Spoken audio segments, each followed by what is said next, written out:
Everyone, so we know that since winter storms in the northern and southern hemisphere occur in opposite times of the year, that also means that swell direction here in Southern California changes seasonally. At some times of year, we get big swells that come from the north, and at other times of the year, we get swells coming from the south. To explore this, we'll be looking at historical swell data collected by Scripps Institution of Oceanography.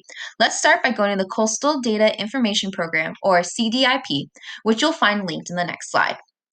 Once there, you can go to the tab and click Southern California. Now it's showing you the current swells, including the height and direction. But we need to look at historic data, so we are going to go to the Archives tab. Go back to the very top, and you'll have Archives right here. So you're going to click that, and a little date will pop up. So you can click this little calendar tab, and you will have different dates come up. You can come over here, you can click even different years. So let's go back, for example, to 2019. You can pick any month in there, and any date within there.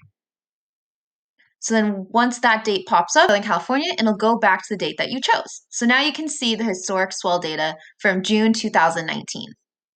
To read this, you're going to look at this color-coded bar, which will show you the swell height in feet. So 0 to 1 is one deep blue color, and then the highest goes to more of a dark red. Now remember, in the last video, these numbers can change, so always look at the numbers underneath the color bar. So then remember, you can go down here and look at this little map to figure out the direction the storm is coming in, and Crystal Cove is going to be somewhere around right here. So you'll need to go through the archive and note what direction the swells are coming from during each month of the year.